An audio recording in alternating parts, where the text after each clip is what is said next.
Salutations, people! Welcome to Page 3 Killers, Murders That Went Unnoticed, a podcast where we dive into the murder cases that went unnoticed by our nation's newspapers. Hi, Shay. Hi, John. Hi, everyone. Hi, guys. Welcome back. Welcome to Page 3 Killers, Murders That Went Unnoticed, episode 45. Yes. And this week we have the first part to a two-parter. So it's going to be super fun. It's really a three-parter since we already talked about this guy. Yeah, so we sort of did talk about him. I believe it was Dr. No. So he was like a suspect in that. But I can't confirm that because those were women and all of these victims are male. So I don't feel like he's a suspect really in those cases. But he was posed as a possible suspect for those murders. So this week we are talking about the I-70 Strangler. Not to be confused with the I-70 killer. That's a different guy. Totally separate killer. They just happen to work the same section of highway. I think what you're saying is stay the hell away from I-70. Yeah, pretty much any highway, stay away from if you can. Because I guarantee you there's been a series of killings along pretty much. I mean, usually it's the ones running cross country. So across, like, east to west seem to be more of the hotbeds for it than anywhere else. Before we move on any further, I would just like to thank our patrons. Yes, thank you to Joe and Chelsea for your donations on Patreon. We appreciate your support. If you guys want to become a patron, you can join Patreon for as little as $1 a month and become one of our prime suspects. This is true. Yes. And we'll put the link down in our bio. All right. So we're going to move in to our news for tonight. So this, I chose 1991, which was when the final murder of this grouping happened. So that I chose that year specifically for that, monumental mark. Didn't we already do 1991? We might have. Oh, I think we did 92, and 99 or 90. I don't think we did 91. Yeah. All right, well, let's do this. So we have some really good stories. I mean, the news just wonderful. All right, so we have on January 3rd, the United States invasion of Panama. I'm 99% sure we've done this. Well, it's all right. We definitely did something that talked about General Manuel Noriega. I'm not sure if it was this one. Yeah, so we basically invade Panama. Yeah. And the strongman of Panama, which is General Manuel Noriega, surrenders to American forces. Yeah, it was probably a good idea. Yeah, definitely. Not a good idea to invade, but a good idea to surrender. That's what it was. Yeah. Because that's no bueno. Yes. Now, the next thing that we have is the January 15th, Martin Luther King Day crash. So basically, on Martin Luther King Day in 1991, the telephone services in Atlanta, St. Louis, Detroit, this included the 911 service, goes down for 9 hours due to an AT&T software bug. That's really interesting. Yeah, and I had never heard of it. But just think, like, it going down in Detroit. Just think how insane that must have been. Like, just across this area. Like, that's like what? It's like a downward. What do you mean? You start at Detroit and you work down? Yes. So, yay. So you go Detroit, then St. Louis, then Atlanta. You kind of head. Oh, it's almost straight south, but kind of south and southwest, southeast. Are you looking something up, hon? No, I'm trying to get our frame rate above, like, normal. So it looks like we're having a little. It's like offset. Well, maybe it'll be all right. Yeah, well, that's what I'm trying to do. I'm trying to get it so it catches back up. Right now, we're behind on frame rate. So if you're watching this, we're sorry. All right. So we're gonna move into our next story. So on January 22nd, Robert Tappan Morris Jr. is released. Is convicted of releasing the Morris worm, which was an internet bug, internet virus. It must have been one of the early ones. Yeah. Not sure what it took out, but it seemed kind of interesting. Now on January 25th, we have the Avica Flight 52 crashes into Cove Neck, Long Island, New York, killing 73 after a miscommunication between a flight crew and the JFK airport officials. Seems kind of... I've never heard of that airline. Yeah. Avianca? Avianca. Yeah. I'm guessing that's how it's pronounced. Yeah. So that seemed interesting. I don't know how you... I guess there can be miscommunications between the planes, like a delay, like a few second delay can cause issues. Well, you mishear something as a pilot. I mean, if it's a smaller airlines... That's true. Yeah. Now, our next one, January 29th, the trial of Joseph Hazelwood, former skipper of the Exxon Valdez, begins in Anchorage, Alaska.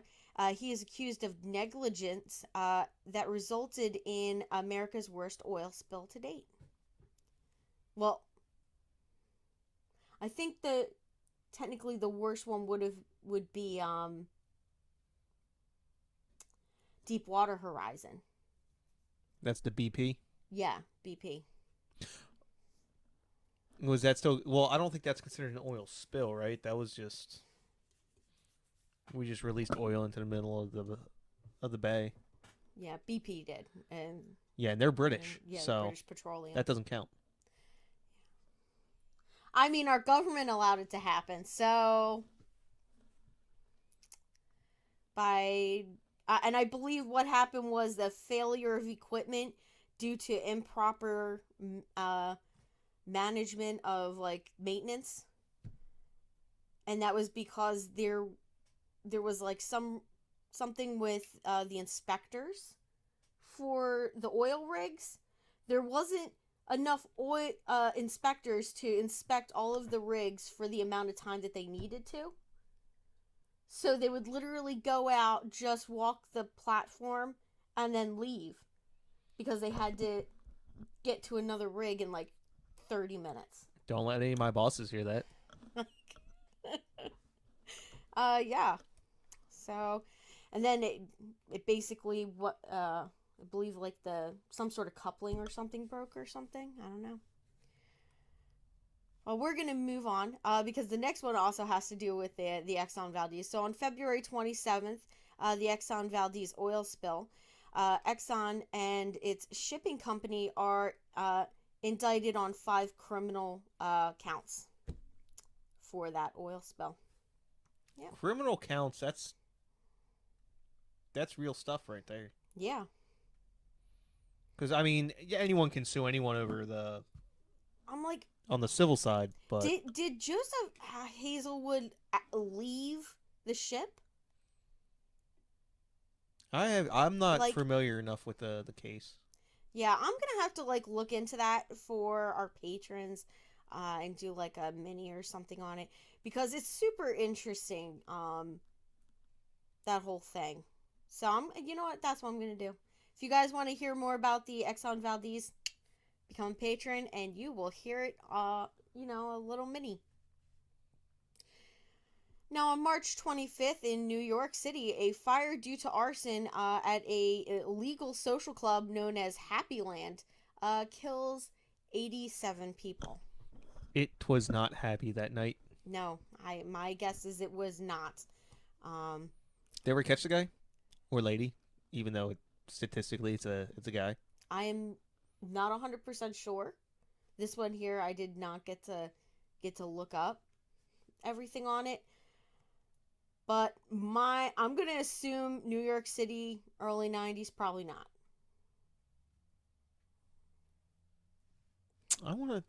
Illegal social club seems so cool. Yeah, you know, Like a speakeasy. Oh. Yeah.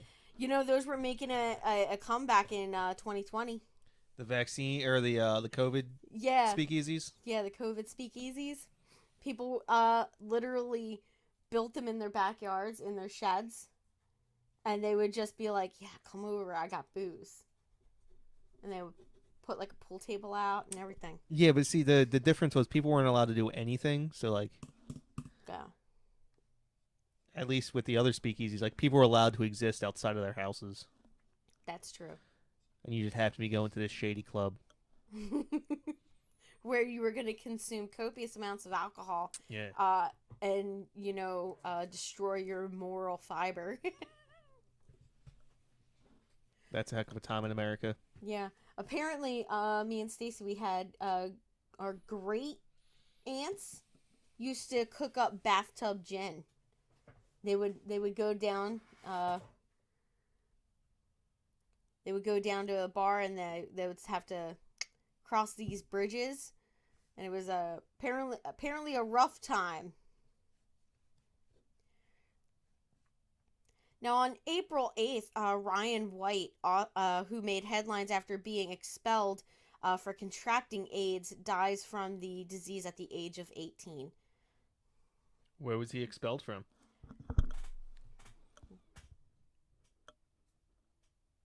So I'm trying to look up now. Oh, you're trying to look up where he was expelled from? Yes. Yeah.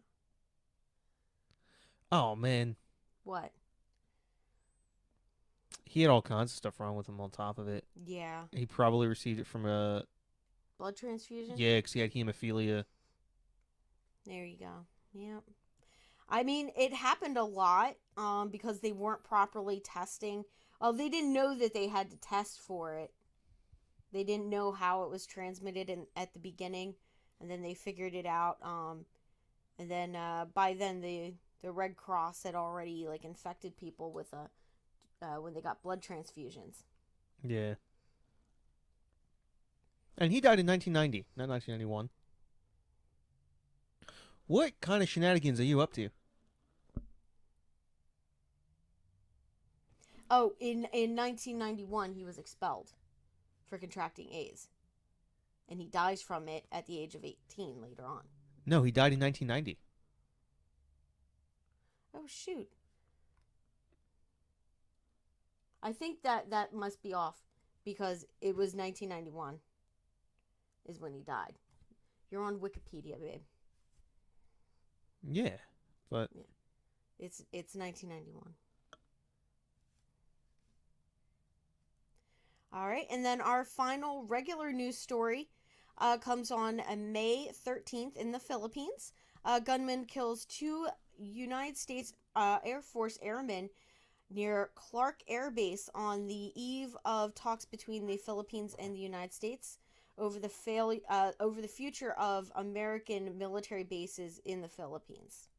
Yeah, so my guess is somebody did not, want them to stay. I know that there was like some bit of turbulence between the people in the Philippines and the United States, right? Yeah, so, well, it's kind of weird because we kind of annexed them. They kind of liked us back then, but that was like turn of the century. Yeah, right after the Spanish-American War. And then quickly, they realized we weren't getting ready to leave. They thought we just kind of saved them from the Spanish. But we were like, nah, we're staying here, homie. And they're like, oh, nah, that's not cool.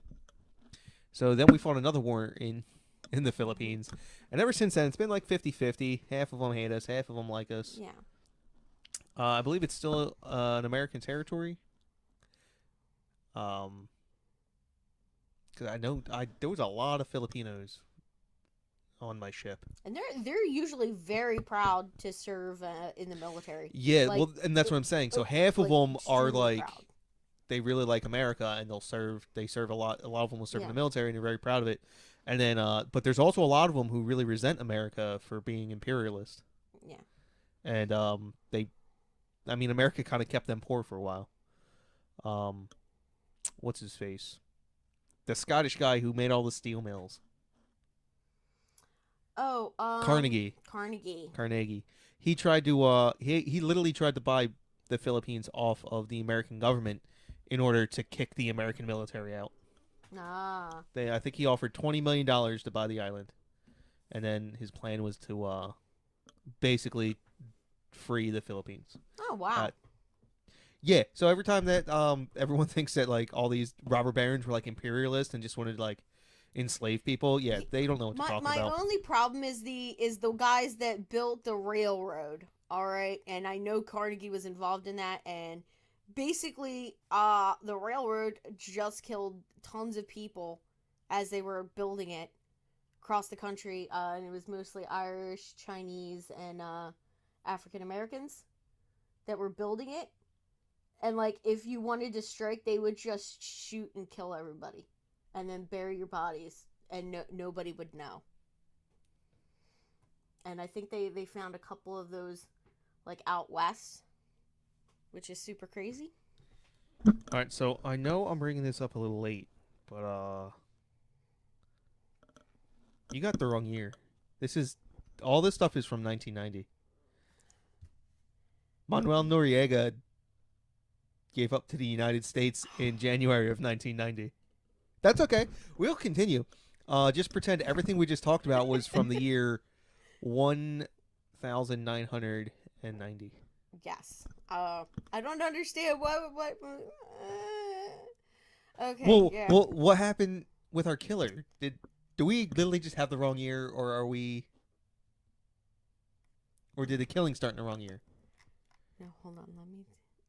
They ended in. It was supposed to be 90. It was either. I guess it was 1990. It ended. In August of 1990. Yeah, I think you literally just typed the wrong word in our script. Yeah. Or the wrong number in our script. That's okay. So everything we're talking about is from 1990. 1990. Sorry, guys. My bad. I mean, hey, it wouldn't be a Page 3 Killers episode if we didn't fuck up once in a while. Alright, so now we're going to move into our CD side. And that starts with January 18th. And we are going to start in Washington. So in Washington, D.C., the mayor, Marion Barry, he is my hero. Barry is arrested for drug possession and an FBI sting. This man went and bought a suitcase of cocaine from the Federal Bureau of Investigations on tape and was convicted. Yeah. Went to jail. And got reelected. And then won re-election. Yes. That's pretty awesome. If ever there was a politician to be a hero, this man is it. Now, the next story coincides with that January 18th. So this also happens on January 18th. So John was a super huge fan of that first one. The second one I am super into because it goes with the Satanic Panic. Now, in California, the Mcmartin preschool trial, the longest criminal trial in U.S. history, ends with all defendants being acquitted of all charges of child molestation and committing satanic rituals. It was a cover-up. No, I'm telling you, these... Okay, so it started with one mom who was a nutcase. She was insane. And through the entire thing, her mental... it became quite evident that she was not mentally stable. So she basically, like, accused these people of doing things to her kid, And then all these other parents that got on the Christian bandwagon started like yammering about it, talking to their kids about it, and their kids just started making up stories about how they were flushed down the toilet into a secret underground bunker where rituals to Satan were performed against their consent. And it's just insane. And it was all because of the satanic panic, where they were like, Christians believed satanic practicer people that practiced practitioners were just like everywhere. They like were embedded in upper middle class society now, and it became so insane. And it was like all like they hated Marilyn Manson, which I could get because he's kind of creepy, especially with some of the stuff that's coming out right now, like about him, like some of the news. Well, this is before Marilyn Manson. This is when they hated just like Judas Priest and Iron Maiden. Yeah, and Dungeons and Dragons. I mean, seriously, man. It was that time. And this was the tail end. This was like the end of the Satanic Panic was right here. This was like the last big thing for the Satanic Panic. And then it was over. But it was like late 80s. I think it started like 85. So this is why late 80s. Whenever anyone is like, well, no one would believe that. No one would believe that. And like when people like this whole slippery slope stuff, when people are like, that's just a slippery slope. No, people go down these rabbit holes, and they almost imagine if they convicted these people. Yeah, like, and there was one guy I feel really bad for him because they singled him out for molesting children, and he's a teacher. And like, once you have that on your record, you're persona non grata, whether it's true or not. And just imagine how much time, energy, money, and resources were wasted. It was the most expensive criminal trial. And they were like $1 million in debt to like their lawyers and attorneys. Yeah, just to not go to jail. Yeah. For something that they didn't do. They even knocked down the building and dug up underneath of it to prove that there wasn't a damn bunker under there. Or like a hidden chamber. That doesn't prove anything. They just filled in the bunker before they dug it up. Duh. Well, then you still would have found like the bricking. You obviously don't know building. Building codes. That would not be safe. That would like undermine the structural integrity of the foundation. We're also talking about Satan here. Come on. He can just... Oh, he would just magic it. Okay. Yeah. He would we'll use get those Satan... done. That's why we needed the kids to sacrifice, so the Satan can work his magic. Well, no, none of the children were actually sacrificed. That's like, that's what they want you to think. And like some of these kids came out in recent years and they're so fucked up, it's not even funny. Yeah, their parents messed them up. Yeah, their parents are just insane. Like they're about our age. Yeah. A little bit older than us. Yeah. Yeah. So now on January 24th, we have... Wait, hold on. What's that last name? Secord? Richard Secord is sentenced to 2 years probation for lying to the United States Congress about the Iran-Contra affair. I feel like it seems like a light sentence. That incorrectly, yeah. And then on the same day, in Miami, we have William Lorenzo, a Hispanic police officer, is sentenced to 7 years in prison for shooting a black motorcyclist in 1989, which we did talk about in an episode. And in the event that had set off a 3-day riot in Miami. Oh yeah, I remember that. That was very recent. Yeah. We just talked about it. Which is super crazy, because we have this idea that no cops ever get sentenced to prison time or found guilty for shooting unarmed people. This one here proves that it does happen, just not in recent years. Makes you wonder. We're not going to get political. Let's go. I like this next one. Yeah. So March 18th, we have one of the greatest heists ever committed in the United States, probably the world, okay? So we have 12 paintings, a collection worth $100 to $300 million is stolen from the Isabel Stewart Gardner Museum in Boston, Massachusetts, by two robbers posing as police officers. It is the largest art theft and the largest theft of private property ever.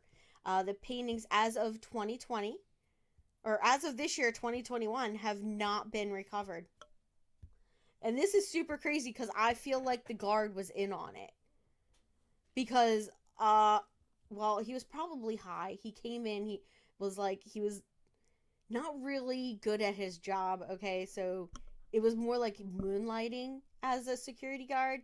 Because, like, his real passion was his metal band. I think it was a metal band. I know he was in a band. So I feel like he may have come into work a little drunk, a little toked. I don't know. But, yeah. Wonder how much it costs to rob them. Who knows? Because if you think, okay, so say they're worth $100 million. We'll go on the low end. Yeah. I mean, you gotta sit on that. You got the robbers. Oh, no. You do not rob this place unless you have a way to get rid of them. Okay, so you have buyers lined up. You have connections. Okay. You might not know who's going to buy it, but you have access to people Like who a are black willing market. to buy it. Okay. Maybe you don't know the buyers, but you know someone who knows people who buy this stuff, right? Yeah. So you're not gonna risk it. You're not going to jail for 10 years for paintings that you might have to sit on. And hold the evidence. 10, 20 years. Right. So you have to get rid of it at a discount. Yes. Right. No one's going to pay full price for any of these because they're not allowed to have them either. Right. Mm-hmm. No one's going to buy. They're taking a risk too. Right.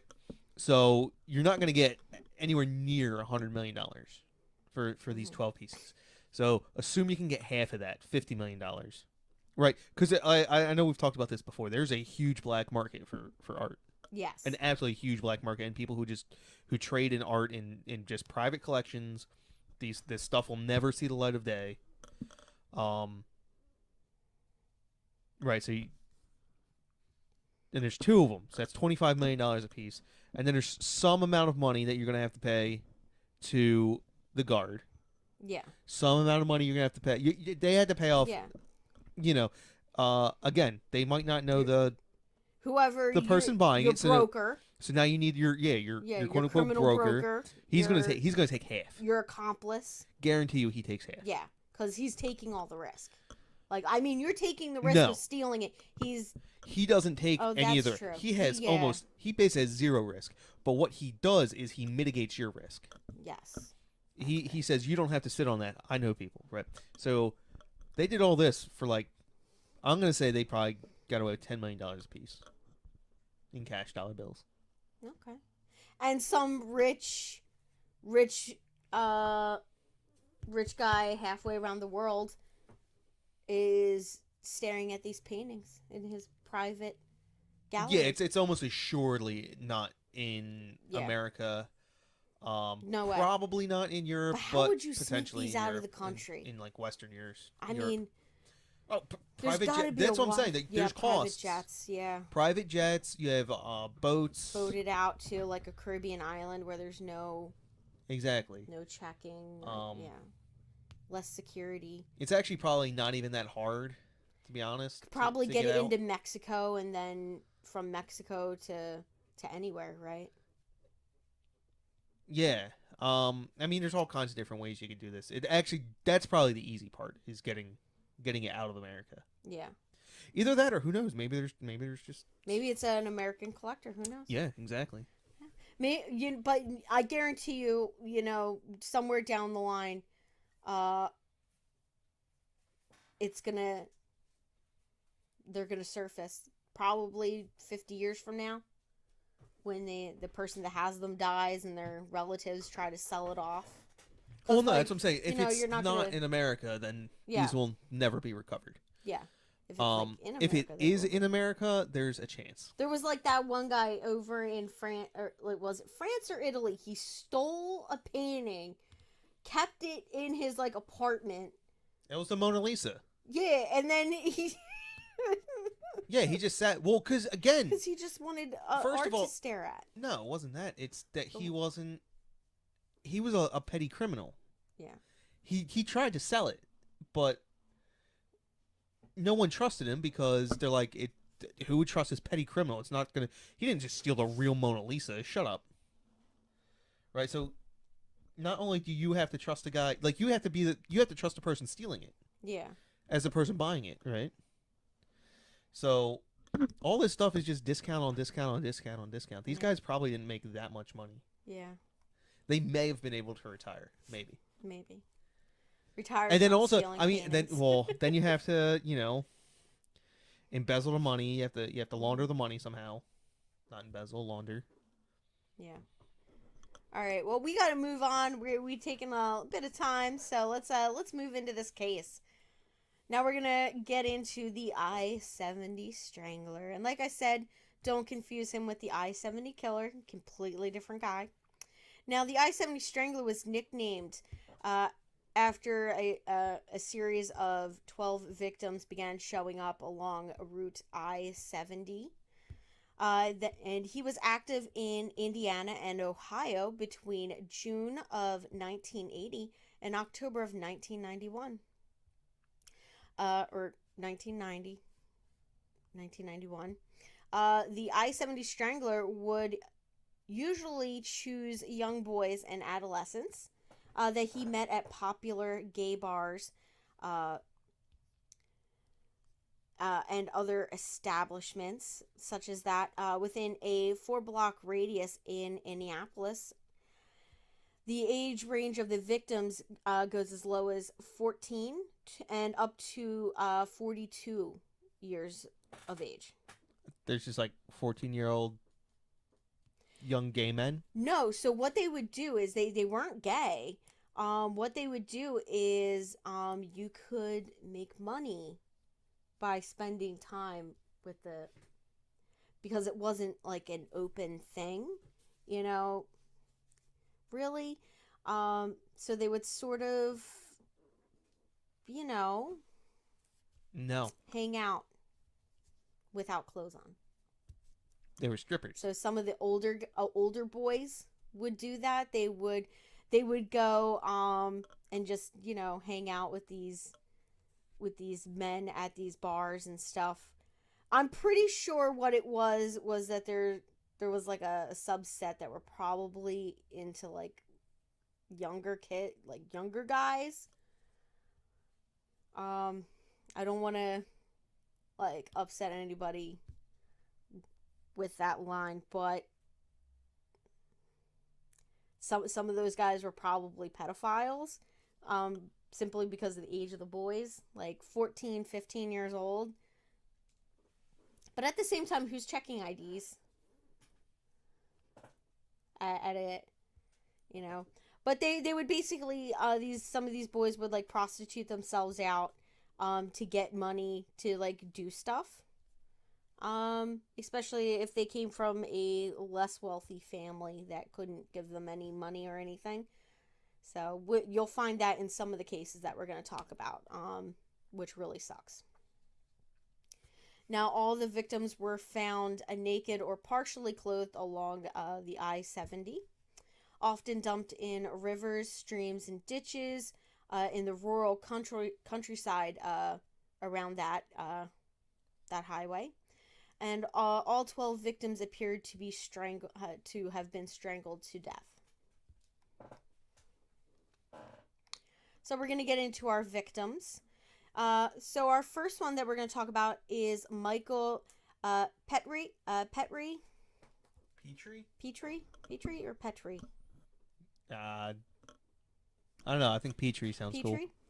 Petrie. He was a 15-year-old boy. On June 16th, 1980, he was discovered naked in rural Hamilton County, Indiana, off of I-70.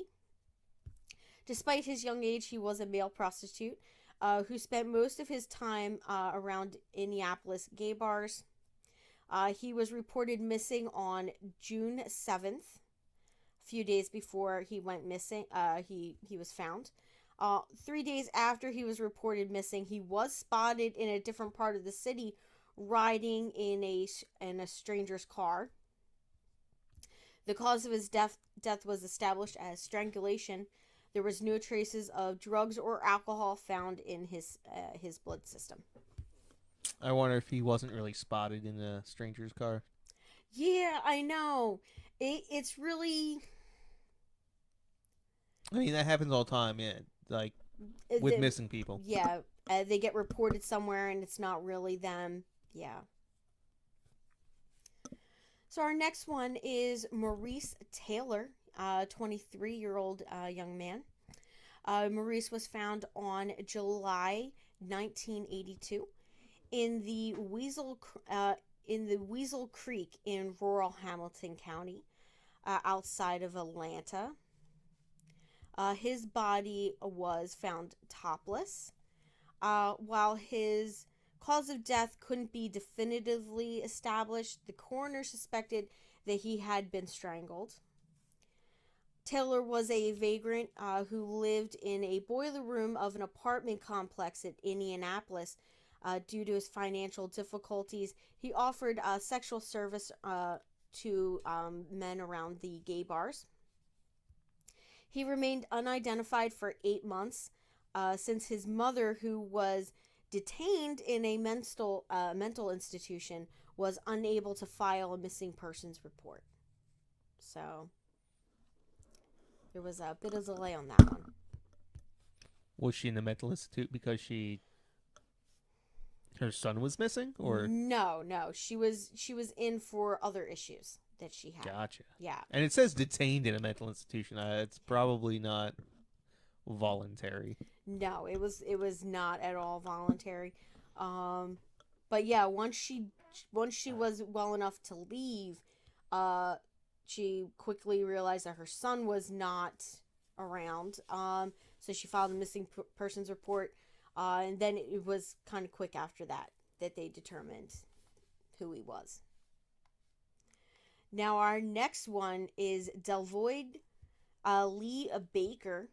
He was a 14-year-old boy. He was a local 8th grader at one of the middle schools. I guess it was a middle school. I don't think they were in high school. Were they in high school? No, 8th grade is not a... Yeah, middle school. Now, he was found semi-nude near a river in Hamilton County, once again. While investigating his death, the police located witnesses who stated that Baker was last seen on the evening of October 2nd in downtown Indianapolis. Now, he was seen boarding a blue van driven by a young white male with a bushy mustache.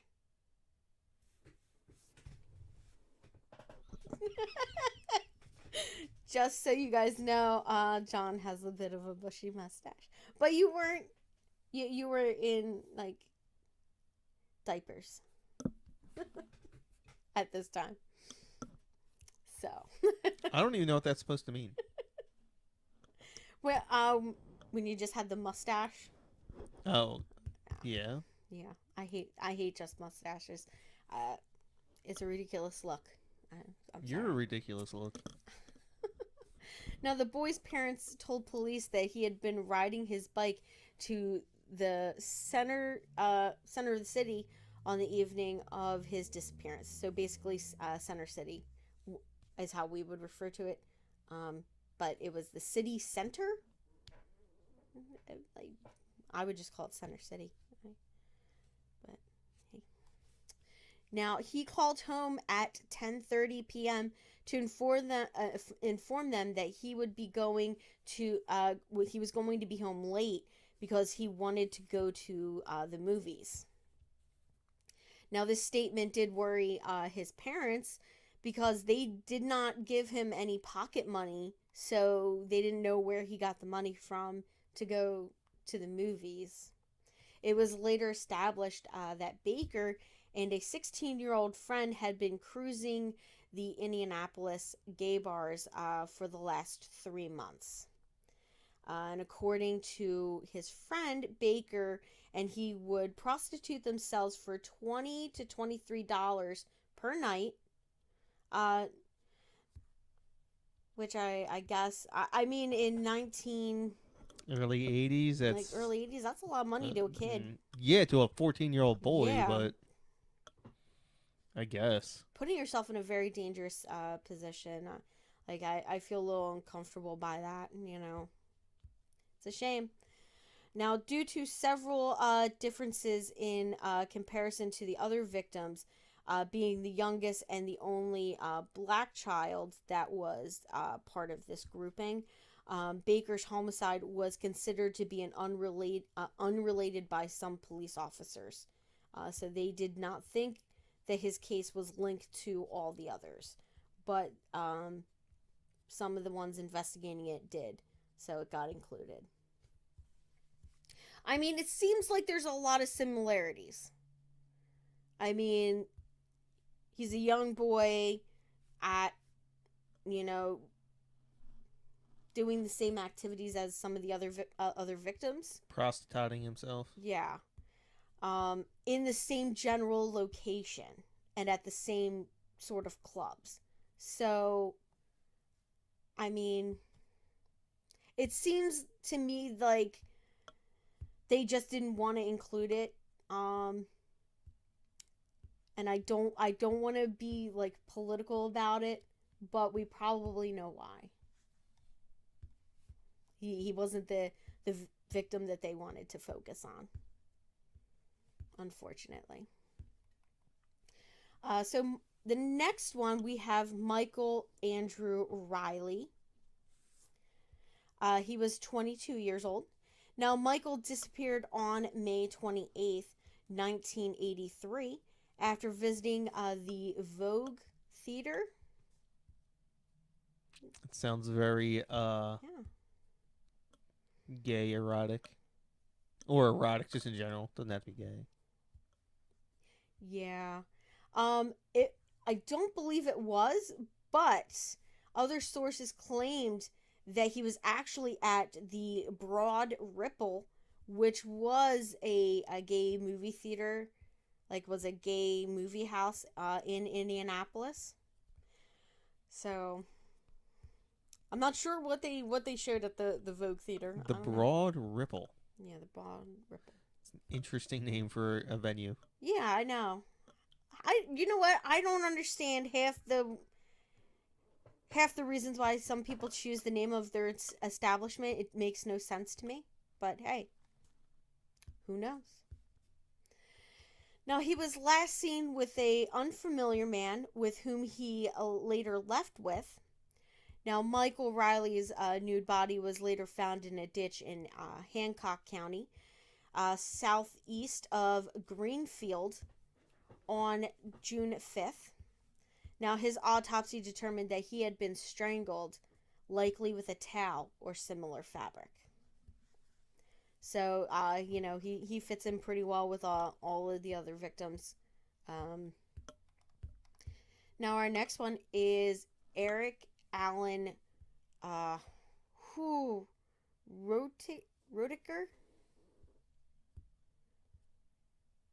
Rutiger? Yeah, sure. So he was a 17-year-old, you know, he was still a teenager, 17.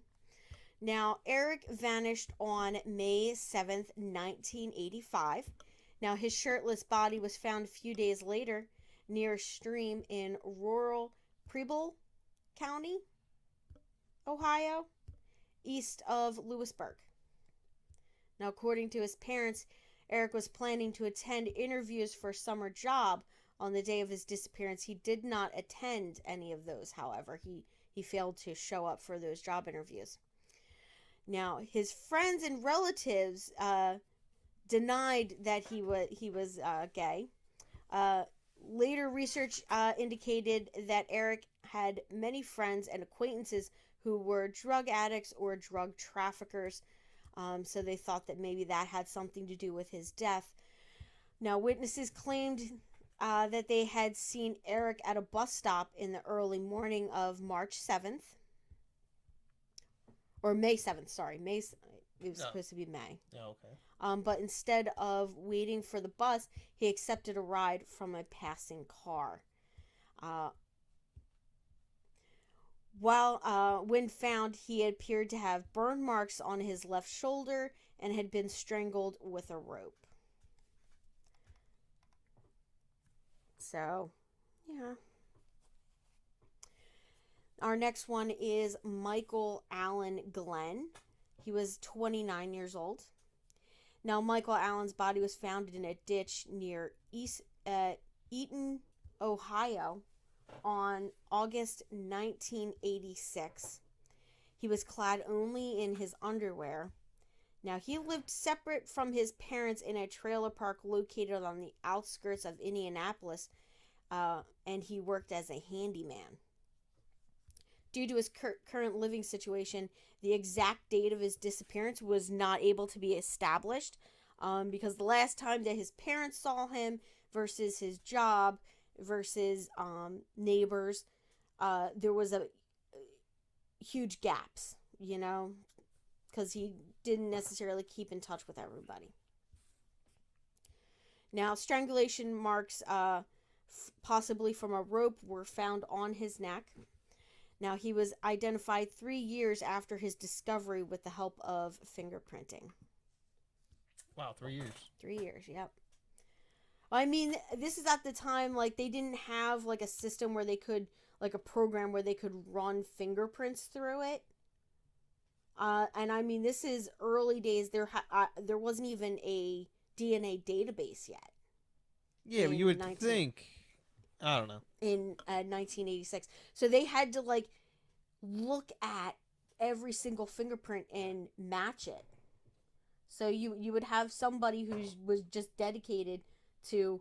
They would pull the fingerprints from surrounding counties or whatever of all missing people. If they had them, they would possibly get them off of belongings that person got. And they would try to match them to, Well, I guess Eaton, Ohio is far enough away from Indianapolis. Yeah, that it would, and also police departments at this time there isn't AFIS yet, which is that where they could cross-reference their crimes against each other. So that would make it a little bit harder. You don't know you have a serial killer until you match up all the dates or match up, all the MOs. Now we have James Robbins. He is our next victim. He was a 21-year-old. Now, James went missing on October 15th of 1987 at around 10 p.m. This was shortly after leaving his mother's home in Indianapolis. 2 days later, his naked corpse bearing strangulation marks was found in a ditch in rural Shelby County, which was near the I-70, and it's south of Gwenville? Yep. Gwenville? Yeah. While investigating his murder, police located 2 witnesses who gave conflicting information, all right? One claimed to have seen him in a red Jeep Renegade near the crime scene, while the other one said it was a Chevrolet Blazer. I guess they both agreed that it was red, though. So it was a red off-road truck. Yeah. Yeah. Our next victim is Jean Paul Talbot. He was found strangled to death in May of 1989, and his body was dumped near a stream in Defiance County, Ohio. Not much else. I couldn't find much else about him or anything like that. So, where he went missing from or what the circumstances around his death were, just that information. So our next victim was Stephen L. Elliott. He was 26 years old. He was found in August of 1989 in rural Preble County, Ohio, again near the I-70. Now, this is the second case that we have in Preble County. Now, his corpse was clad only in his underwear, like the previous one. He had been strangled, presumably with a rope. Now, Elliott's father told police that when his son came out as gay in 1979, he then left the family household and became involved in prostitution and developed an alcohol addiction, which possibly could have led to his death. So, our next victim is Clay Russell Boatman. He was 32 years old. Now, Clay was a licensed practicing nurse. He disappeared in August of 1990 after leaving his Richmond apartment to visit our place, which was a local gay bar that he would frequent. His body was discovered in a ditch by a group of children near Eaton, Ohio, showing signs of strangulation. When interviewed about his life, Clay's family actually denied that he was gay. That seems... So I guess he hadn't come out to his family at that time. Yeah, this is still a time when it, especially maybe even in the Midwest, it was probably looked down upon. Yeah. So, and he was also a male nurse back in the day when male nurses were not particularly common. Yeah. So our next victim is Thomas Clevenger? Yeah. Junior. He was 19 years old. Now, Thomas vanished without a trace at the end of August 1990. His semi-nude corpse was later found in an abandoned railroad track near Greenville, Ohio. So Thomas grew up in a poor neighborhood of Indianapolis, and due to his rocky upbringing, he started committing crimes and drinking at an early age. At the age of 14, he attacked and stabbed his deputy headmaster at the school he was attending. He was diagnosed with an intellectual disability, because of which he had problems reading and writing. Shortly before his death, he engaged in prostitution near gay bars to earn money, a fact denied by both his mother and sister. Seems to be a strong denial theme I mean, in the family. Yeah. It does. But I can't necessarily say that he was or wasn't. But we do know that he, did prostitute himself at gay bars. I mean, I you know what? I don't know if that, like I said, it's a slippery slope. I don't want to comment on that. Now, our next victim is Otto Gary Becker. He was 42 years old, so he is the oldest possible victim on our list.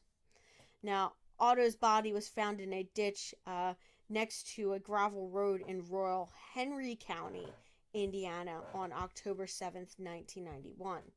While investigating his murder, police found several witnesses who claimed to have seen Becker in a car with two other men earlier that day, driving north on the I-70 near Indianapolis. All right, now I'm going to call shenanigans. If you're driving on the highway, you're not...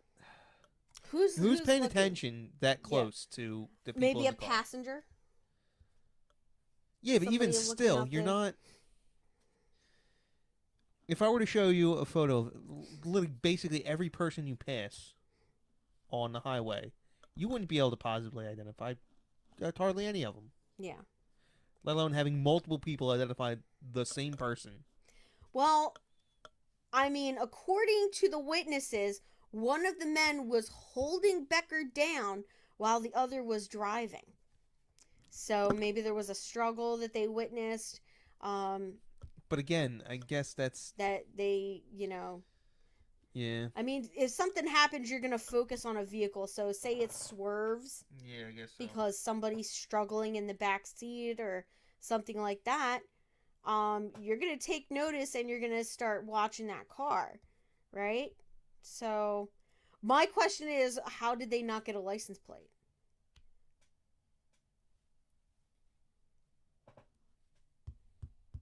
I don't know. Yeah, I mean, that's a question. Or are they the two people? So who knows? Because this guy was never caught. The witnesses were taken to the police station. You just ruined it for everyone. I did not. We're all suspenseful, and now we know. I mentioned already. The witnesses were taken to the police station and shown photographs of various criminals convicted of kidnapping and murder charges within the state, but none of them matched the alleged abductors. Yeah.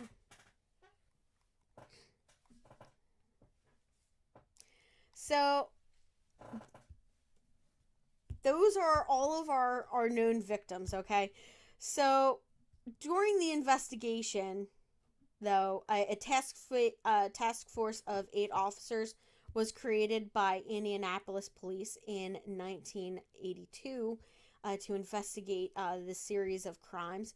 Now, following the discovery of Riley's body in June of 1983, 4 more men were included in the list of potential victims. And that was 25-year-old Gary Davis, 27-year-old Dennis Brotzig, 21-year-old John Roach, and 22-year-old Daniel McNave. Now, like the other victims, they were all visiting gay bars and were killed in Indianapolis between 81 and 83. And that would be August of 81 and May of 83. Now, in 1983, the FBI did join the investigation with profilers suggesting that the offender showed volatile behavior when committing his crimes. No shit. That volatile behavior. Yeah, they killed somebody. You don't get more volatile than that. And that just pisses me off. Like, come on, FBI, step it up. We fund you millions of dollars and that's what you got? Well, it seems to be a volatile murder. Yeah, no kidding. It takes like 5 minutes for you to actually choke somebody to death. So that ticks me off a little bit. I think you're trying to say something else. What? I don't know, but I don't think that they were like being that obtuse. Really? I mean, okay. I'm making some assumptions, but yeah. Okay. Well, we're just going to agree to disagree and we're going to move on. Now, near the end, it was determined that there were at least 2 different perpetrators operating independently of one another. Because of this, those 4 guys that we were just talking about, Gary Davis, Dennis Brotzig, John Roach, and Daniel McNave, were removed from the list and put on a separate list of, and according to the FBI, their killer was a white male between the ages of 20 and 30, which was closer to their age group. So they assumed that he's a completely different person from our perpetrator. Now, they also went on to surmise that he worked in a job requiring low-skilled labor, was a fan of military paraphernalia, and led a healthy lifestyle. In his everyday life, he would express homophobic views, but was secretly a latent homosexual who would commit the murders out of shame and self-hatred. The other victims, according to investigators, were killed by a white male, about 45 years of age, likely overweight, had a high-paying job, and was well respected in the community. He also concluded. They also concluded that the killer may be married, but have no intimate relationship with his wife. Okay, so you're talking about the killer of the 4 was probably the low skilled labor guy.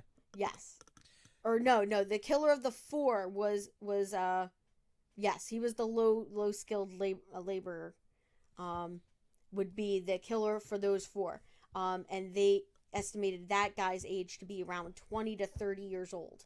But the I-70 Strangler was likely a 45-year-old. Yes, he was likely a 45-year-old male, overweight, with a high-paying job, and was well respected in his community. And was Elton Johning it? Yeah. Huh. So he would be married, no intimate relationship with his wife. Now, likely because of his attraction to adolescent boys and young men, he would feel shame and guilt that, in addition to possibly destroying his career and reputation, would result in a deep hatred and subsequently the murders. So he would take out his self-hatred on other people. And that's where I think we're going to call this episode. We are at an hour for you guys. And I think we're going to talk about the suspects, our awesome suspects, in the next episode. What do you think? Sure. Call it good right here? Yeah. All right, guys. So we will see you next week for episode 46, where we will be continuing to talk about the I-70 killer and our suspects, including a very, very interesting guy that I feel is more likely to have committed those murders than anyone else. So I think we'll stop right here. So same bat time, same bat channel. Yep. See you guys next week. Bye, guys.